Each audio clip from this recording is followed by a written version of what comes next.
Compañeros de Grado Cero, es un gusto saludarlos el día de hoy. Tenemos un invitado de honor, el maestro Álvaro Uribe. Él es mexicano de nacimiento, nació aquí en la Ciudad de México. Estudió en la Facultad de Filosofía y Letras. Él, en una entrevista anterior, justo cuando lo conocí, me hacía mención de que era muy distinto ser filósofo y haber estudiado filosofía, ¿no? Entonces me dio toda una cátedra de justo la distinción. Él estuvo pues radicando en diversas ocasiones en París. En una de ellas estuvo colaborando en la revista bilingüe Altaforte. Posteriormente fue coordinador de varias colecciones editoriales en Conaculta. Sus distintas obras bajo el sello de Tusquets Editores han sido, pues, por ejemplo, Morir más de una vez, la biografía recordatorio de Federico Gamboa. Morir más de una vez fue su última obra, ¿no es así, maestro? Sí, sí. Ahora ya penúltima. Penúltima, claro, sí, considerando la que hoy tenemos el gusto de presentarles, Autorretrato de familia con perro, bajo la edición de Tusquets. Pues vaya, maestro, pues a grandes rasgos me imagino que le preguntan constantemente qué tantos tintes tiene de labor autobiográfica esta obra, si son ecos nada más, si son matices o si es una generalidad. Considerando esto, ¿qué tan difícil es hacer una labor autobiográfica, considerando ya sea que sea matiz o sea una generalidad? Bueno, lo primero que diría es que la novela en sí no es una autobiografía, es lo que su nombre dice, es una novela, es una ficción. Okay. Ahora, otra manera de responder a la pregunta sería: ¿cuánto de esta ficción, suponiendo que se puede hablar de porcentajes en una ficción, cuánto tiene de mi vida? Es que hay muchas maneras de responderlo. En cierto sentido, esto y todo lo que escribo, todo tiene que ver todo con mi vida.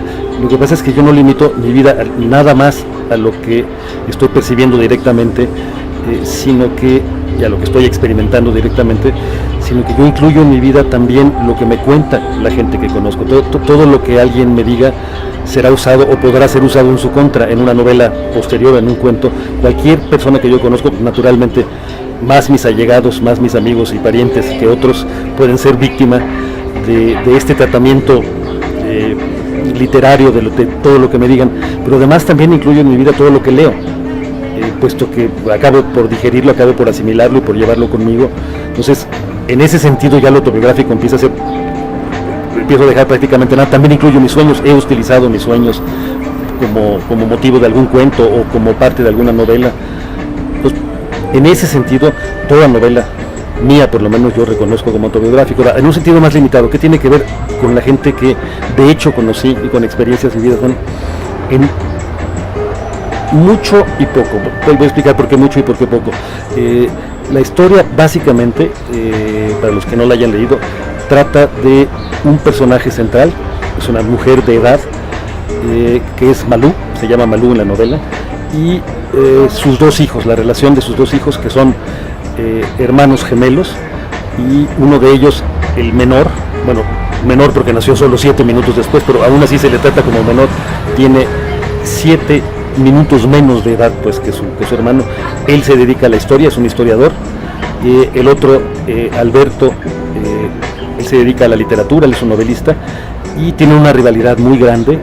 En buena medida la novela es la historia no solo de sus relaciones con su madre, sino de la rivalidad que su madre propicia, fomenta y alimenta. Bueno, Malú, la personaje central, que en la novela no habla nunca, no actúa nunca, en la novela ya está muerta y todos los demás personajes de la novela hablan de ella. Malú sí tiene rasgos, muchos rasgos parecidos a mi madre, al grado de que incluso la novela está dedicada a mi madre, con su nombre verdadero, y no estoy seguro de que le hubiera gustado demasiado la manera como la retraté. Incluso tan temí que no le gustaría el retrato que yo esperé hasta que ella muriera para atreverme a pensar en escribir, ya no en escribirlo, me tardé todavía en escribirlo, pero para siquiera imaginar que yo iba a poder escribir un libro en el que ella fuera un personaje central. Yo no, bueno, es que esto no, yo no quiero lastimarla a ese grado, pues, entonces no, digamos, y además no conocía yo el desenlace de su historia, tuve que esperar también a saberlo. Ahora, los hermanos, El hermano que más se parece a mí es el hermano que es novelista naturalmente, que vivió en París como yo viví, que fue diplomático como yo fui. El otro hermano, que es el que no se parece a mí, el que es historiador, tampoco es un retrato de mi hermano, ese ya ahí empieza a ficcionalizarse mucho más. Mi hermano no es historiador, no tiene nada que ver con la cultura, sería incapaz, porque no le gusta, no digo porque no tenga inteligencia, pero sería incapaz de escribir. Y el hermano historiador, los dos hermanos en esta novela, aparecen como narradores que están escribiendo una parte de la novela. Los dos dicen, estoy escribiendo, estoy anotando. Luego hay otra serie de personajes que son como 12 aproximadamente, todos son personas, la mayoría mujeres, son 10 mujeres y dos varones, que conocieron de cerca a Malú. Todos ellos, sobre todo ellas, hablan, no escriben. En el universo de la novela están dando su opinión de Malú, la están dando oralmente, y la novela reproduce la oralidad del lenguaje y además intenta cambiar de registro oral para que cada personaje sea de veras distinto. Entonces, estos personajes hablan y al hablar de Malú naturalmente dicen mucho de ellos, como hacemos todos cada vez que hablamos de cualquier tema. Aunque el tema no sea nosotros, nos estamos proyectando y estamos diciendo mucho de nosotros. Lo que hace estos personajes, ¿qué tan ficticios son? Sigo contestando larguísimamente la pregunta, ¿qué es ficción y qué es realidad? Bueno, aunque puedan estar basados, y muchos de ellos están basados en gente que yo conozco, yo no salí a entrevistar a nadie, yo inventé absolutamente todo lo que dicen, de manera que todo eso es ficción, por más que sí, mi madre tuvo una sirvienta que a lo mejor se parece a la sirvienta que aparece en la novela, y sí, mi madre tuvo una amiga que algo tendrá de la amiga que aparece, y sí, mi madre tuvo un amante que en algo se parece al que aparece ahí, pero yo no los consulté ni me atuve exactamente a lo que conozco. Esos son creaciones literarias. Entonces, bueno, si la novela tiene 36 capítulos, si de estos 36 capítulos ya estoy diciendo que 12 corren a cargo de un hermano que no existe, y luego los otros 12 también corren a cargo, no, los otros 18 otros corren a cargo de personajes que no conocí directamente, y solo 6 corren a cargo de un personaje que soy como yo. Ahí habría ya un porcentaje, pero insisto, es muy difícil hablar de eso. El punto de partida siempre es una experiencia vital, y de ahí en adelante un novelista tiene derecho de inventar, tergiversar. De hecho, no es solo su derecho, es su obligación. La novela está ahí para dejar en libertad tu fantasía y llevarla por donde creas que es más conveniente para el tema. Claro, y ahorita al final mencionaba el tema de la obligación, y pues más o menos sí mi siguiente pregunta, ¿cuál sería la labor del escritor como tal? Bueno, la labor del escritor, porque hay muchos tipos de escritor, o un mismo escritor puede desempeñar varias labores según el género al que se esté dedicando. La labor del narrador es, antes que nada, contar una buena historia. Parece muy fácil decirlo. ¿Qué quiere decir contar una buena historia? ¿Qué hace buena una historia? Es muy difícil separarlo. Lo primero que habría que saber y estar muy consciente es que no hay historias sin forma. No existen las historias por un lado y la manera de contarlas por otro. Solo conocemos las historias porque alguien nos las cuenta, y porque alguien nos las cuenta de determinada manera, más atractiva, menos atractiva. Un amigo con el que estamos chismeando, o uno mismo se emborracha y se va a la cantina y le cuenta su vida al cantinero. Bueno, aún así tiene una forma, aunque sea una forma bastante deficiente. Toda historia existe en una manera de ser contada. La obligación del deber, el trabajo del narrador no está solo en que tenga una idea general de una historia que vale la pena contar, sino en que encuentre la manera precisa de que esa historia se vuelva atractiva. La manera tradicional de contar una historia es atribuir todos los hechos que uno va a contar al pasado y contarlos en orden cronológico. Érase una vez una señora que se llamaba Malú, que tenía 2 hijos que se llamaban Adán y Alberto. Uno de ellos, bueno, así pude haber contado esta historia, así elegí no contarlo. Hubiera sido un poco soso para mí, y si hubiera sido soso para mí, ¿cómo espero que sea atractivo para un lector? Ya imagino la aburrida que se hubiera pegado el lector si yo me aburro escribiéndola. Yo tuve que contar de una manera que fuera, que me divirtiera, y para que a mí me divierta como escritor tiene que ser un reto, tiene que plantearme un problema autoimpuesto, es un problema que yo mismo estoy inventando para narrarlo. La segunda manera que yo tenía de contar esta historia es desde punto de vista del personaje que más se parece a mí, del hermano que es novelista, y entonces eso hubiera sido ya un poco más interesante, pero a mí se me hizo que hubiera sido como tomar ventaja injusta con los dos personajes. No es una historia feliz finalmente, es una historia de rivalidad, es una historia de ruptura, finalmente desemboca en una muerte y tiene su lado triste la historia, y hubiera sido, creo, demasiado fácil contarla desde mi punto de vista, porque entonces hubiera parecido como que yo soy el bueno de la película y mi madre y mi hermano son malísimos todos. Bueno, era también demasiado fácil, y dije, el momento en que, a manera de inspiración, digamos, si eso existe para un novelista, hay mucho más transpiración que inspiración en una novela, hay mucho trabajo, y la inspiración se reduce a unos cuantos momentos. Bueno, uno de los momentos en que me llegó la inspiración fue que cuando dije, no, es que la historia, por lo menos una parte sustancial de la historia, la tiene que contar el otro hermano, para que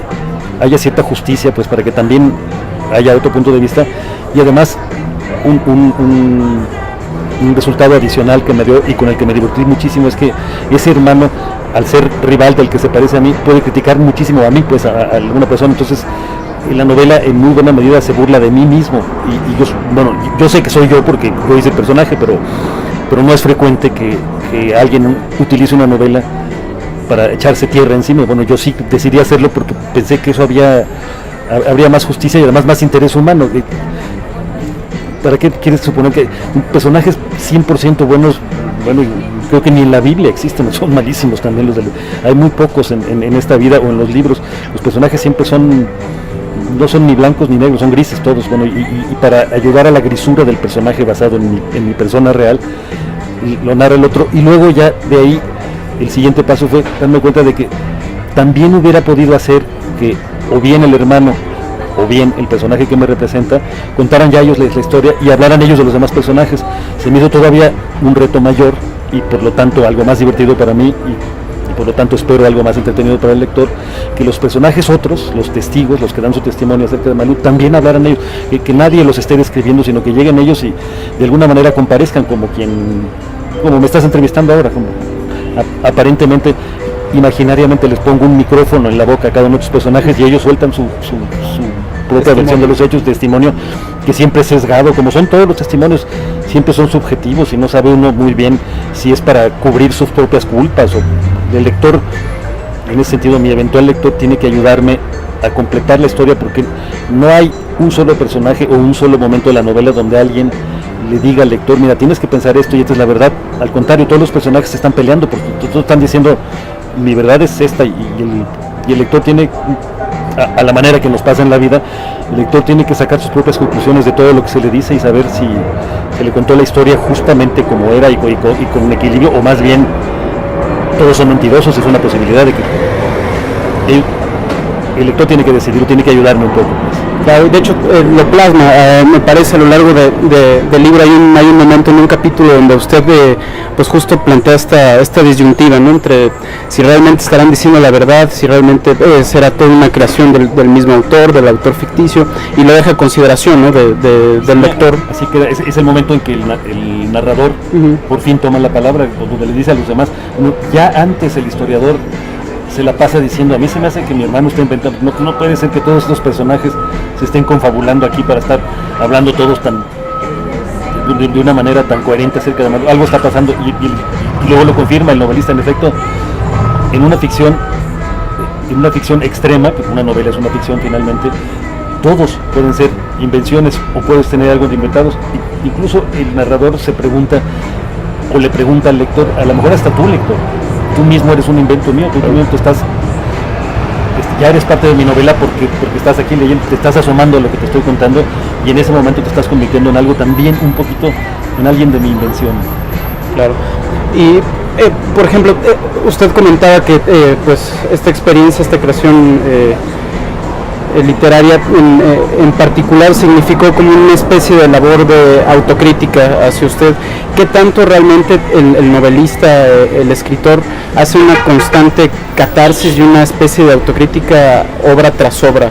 ¿Será particular del proyecto o siempre responderá como una especie de ejercicio de espejo a la hora de hacer esta labor de escribir? Yo creo que siempre hay digamos, el origen de lo que está escribiendo todo narrador aún en una novela histórica que está basada en hechos comprobables por otras fuentes.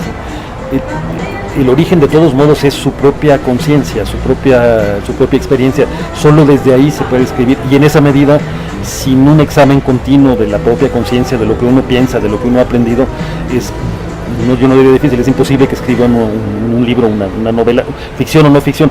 Siempre parte de lo que uno, y no solo de la conciencia, de las cosas que uno no sabe a veces de sí mismo. Escribir una novela no es como si fuera un dictado de que ya pensé la novela, entonces de alguna manera mi conciencia me la está dictando, yo nada más me siento a pasarla en el limpio. Escribir una novela es irla haciendo. Un novelista no sabe 100%, parte de la aventura, la parte más grata, por lo menos para mí, de escribir una novela, es que yo mismo no sé, yo la escribo para saber qué pasa en la novela. Yo sí sé, en esta novela, sí sé que Malú se va a morir, y sí sé que tenía un perro que se llama Canuto, y sí sé que tiene dos hijos, pero cada capítulo, de repente, a ti mismo como autor te da sorpresas, de repente salen frases que no estaban previstas, y eso es una exploración de ti, de dónde más van a salir, siempre salen de tu conciencia. Ahora, eso digo para cualquier novela. En el caso de esta en particular, donde además hay un personaje que sí es descaradamente mi alter ego y en alguna medida me representa, pues, doblemente, ¿no? Necesariamente tengo que estar... el ejercicio fue equivalente a salirme de mí mismo, pues, y verme en un espejo, pero no verme yo en un espejo, sino verme desde el espejo. No sé si me explique.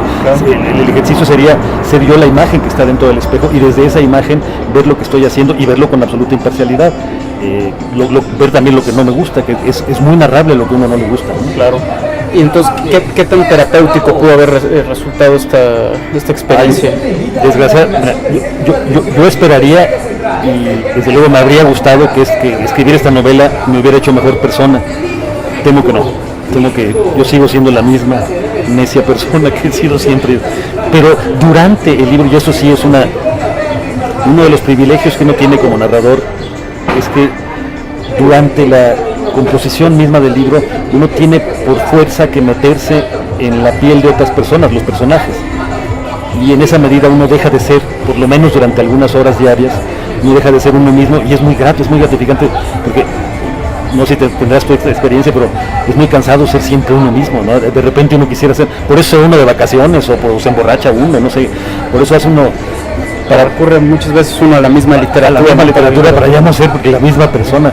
Bueno, como escritor lo tienes que hacer, y en este caso particular, ya decía que son 10 personajes femeninos los que hay, además de la propia Malú.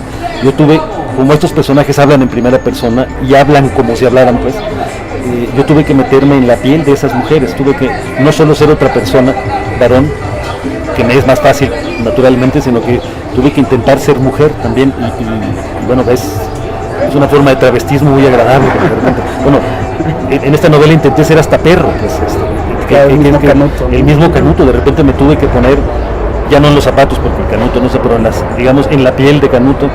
Bueno, eso fue de lo más entretenido, de lo más gratificante, pero desgraciadamente ya una vez que terminó el trabajo, pues sigo siendo Álvaro Uribe, y no ni modo, no me queda, tendré que ponerme a hacer otra cosa para... Ok. Y maestro, dentro de los elementos más claros y principales de esta obra está el tema de la envidia, por ejemplo, de la dinámica que tienen los dos hermanos, el tema del amor y el tema de la muerte. Pero yo quisiera enfocarme ahorita el tema del amor, porque indudablemente los dos hermanos, me imagino que se quieren, incluso podríamos considerar que se llegan a amar, ¿no? La relación con la madre, intrínsecamente debe de haber amor, quizás en mayor medida hacia otro hermano, al hermano mayor, al hermano menor, pero está la temática del amor. Para el maestro Álvaro Uribe, ¿qué significa el amor? Es así, se pueden escribir tomos y tomos. Bueno, lo que yo diría, y tal como lo puedo contemplar yo, no solo en mis novelas, sino en general, es, primero, no se puede negar que existe algo así como la máxima atracción hacia otra persona, el amor como yo lo concibo, incluso el amor entre varones, incluso entre hermanos, entre hembras, y el amor padre-hijo, madre-hijo, creo que siempre tiene un elemento corpóreo. El amor es una manera de querer poseer a la otra persona, o de querer ser la otra persona, o de querer estar siempre con otra persona. Todos estos verbos ser, estar, siempre aluden al hecho de que las personas somos cuerpos. y lo cual no quiere decir que necesaria y frontalmente te quieres acostar con tu mamá por ser con tu mamá, pero sí un poco.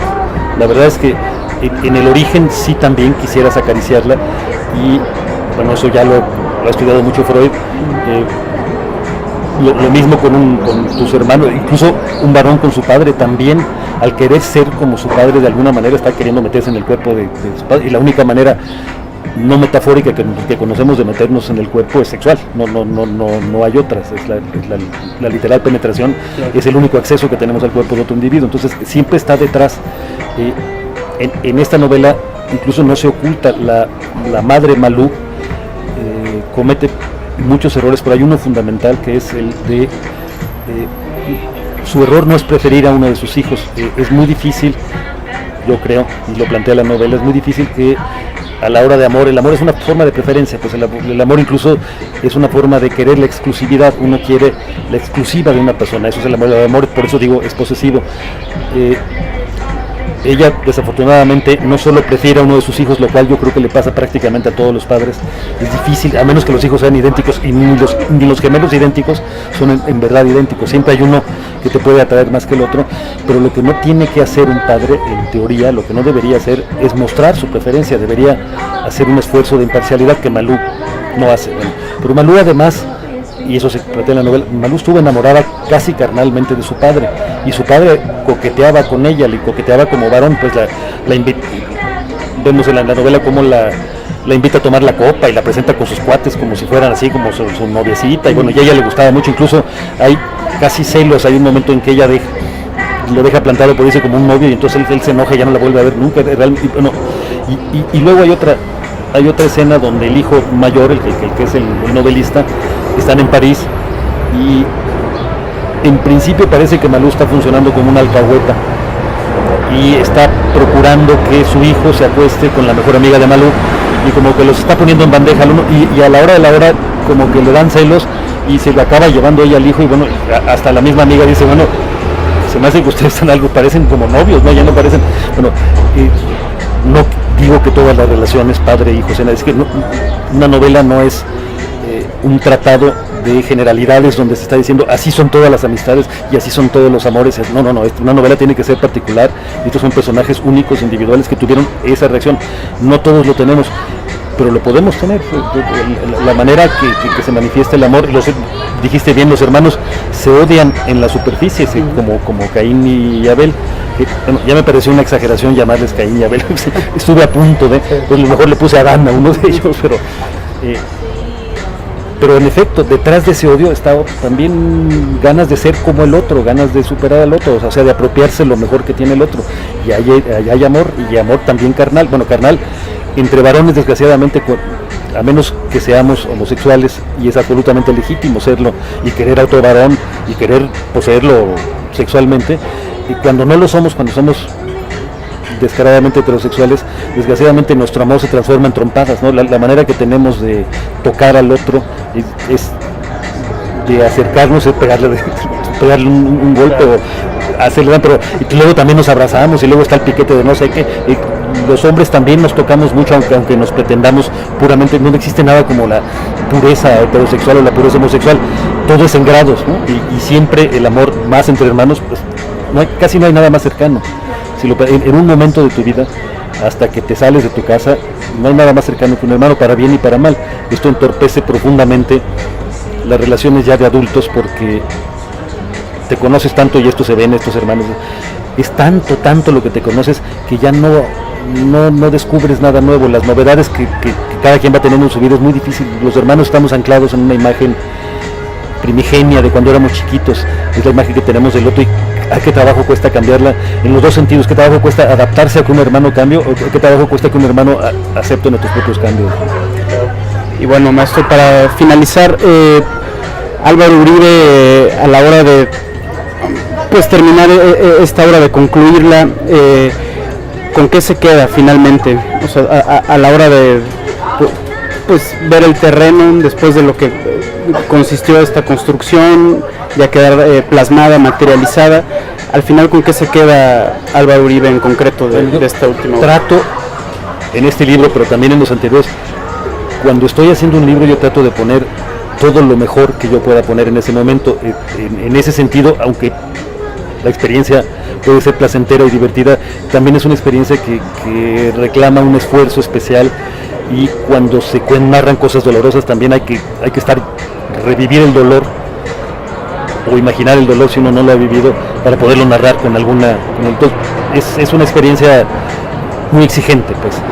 Y lo que me ocurre, ya es la sexta novela que publico, ya tengo como rituales, de alguna manera se va repitiendo la experiencia. Lo que me ocurre primero es una especie como de depresión posparto, por llamarlo de alguna, como que me quedo así como, ¿y ahora qué voy a hacer?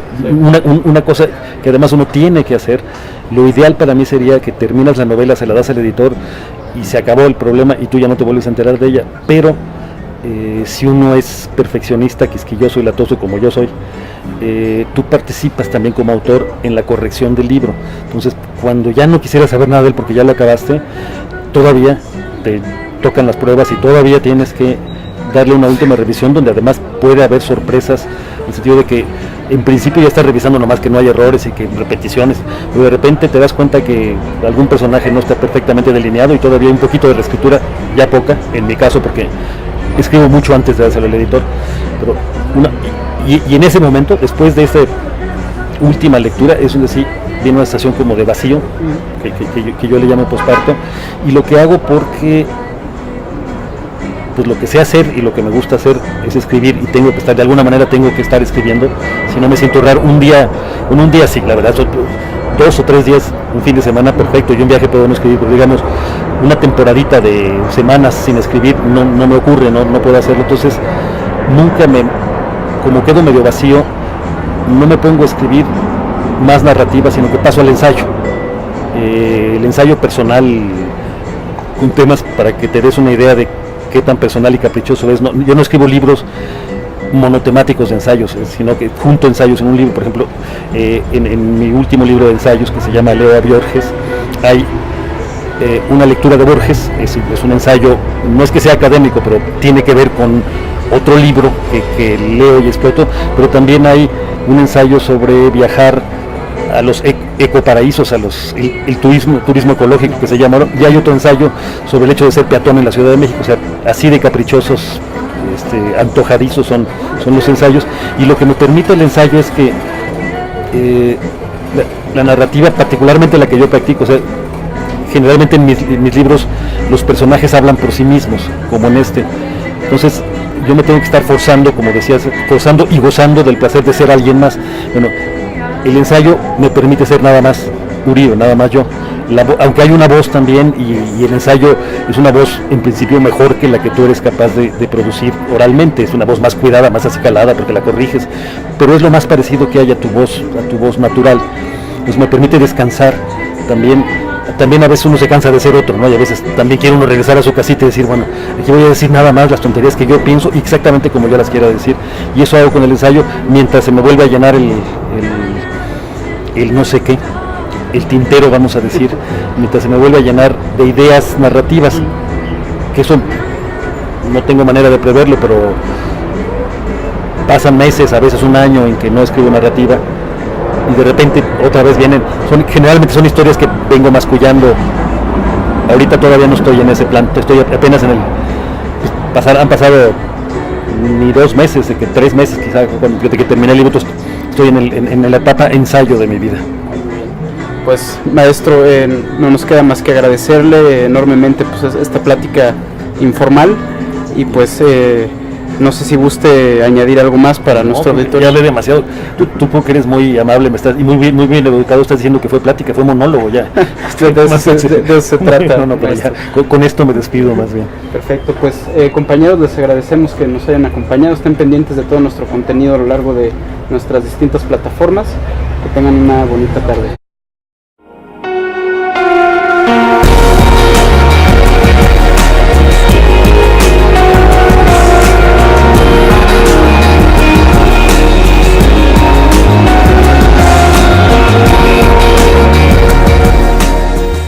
Ocasiones en París, en una de ellas estuvo colaborando en la revista bilingüe Altaforte. Posteriormente fue coordinador de varias colecciones editoriales en Conaculta. sus distintas obras bajo el sello de Tusquets Editores.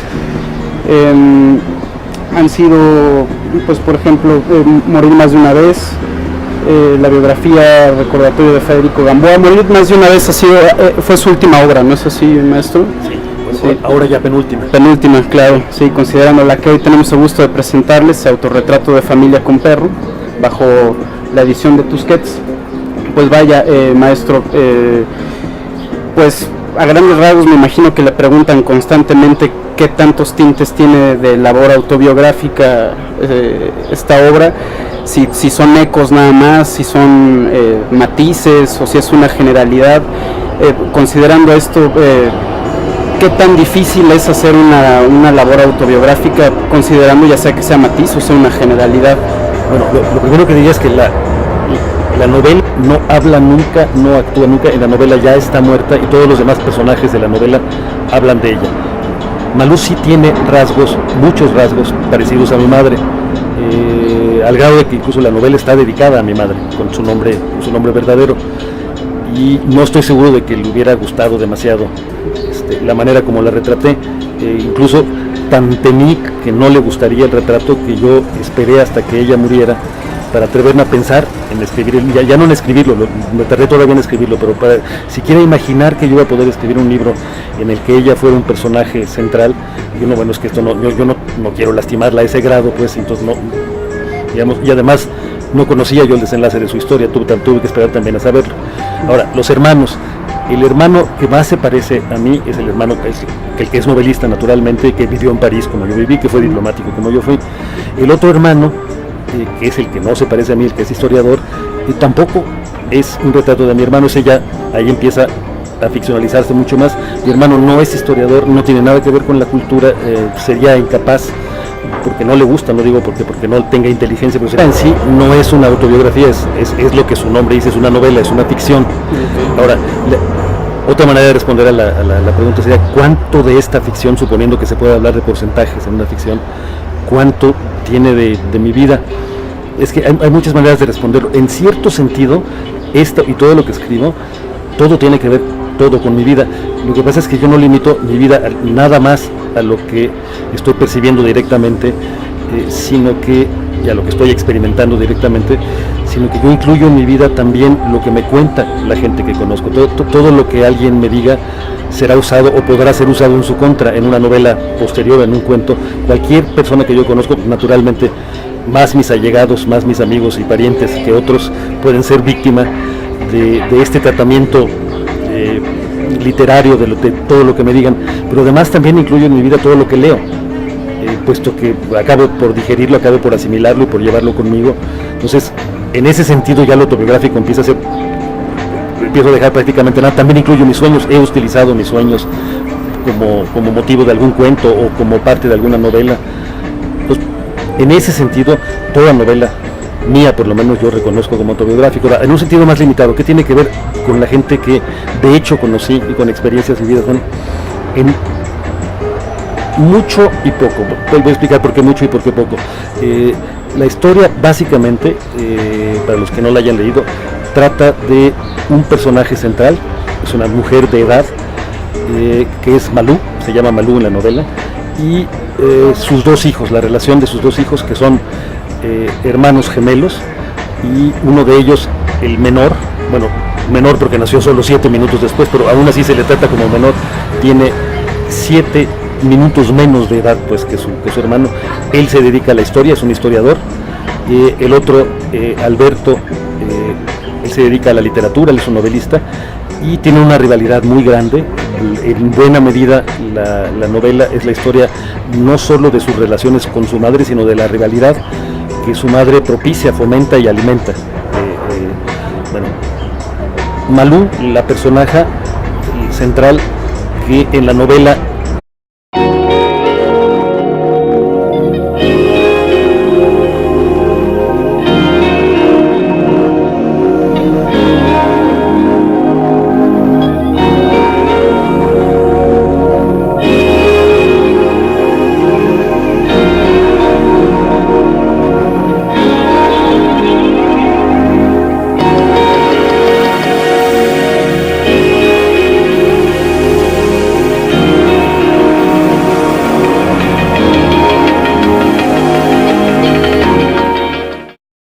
Compañeros de Grado Cero, es un gusto saludarlos el día de hoy. Tenemos un invitado de honor, el maestro Álvaro Uribe. Él es mexicano de nacimiento, nació aquí en la Ciudad de México. Él estudió en la Facultad de Filosofía y Letras. Él, en una entrevista anterior, justo cuando lo conocí, me hacía mención de que era muy distinto ser filósofo y haber estudiado filosofía, ¿no? Entonces me dio toda una cátedra de justo la distinción. Él estuvo pues radicando en diversas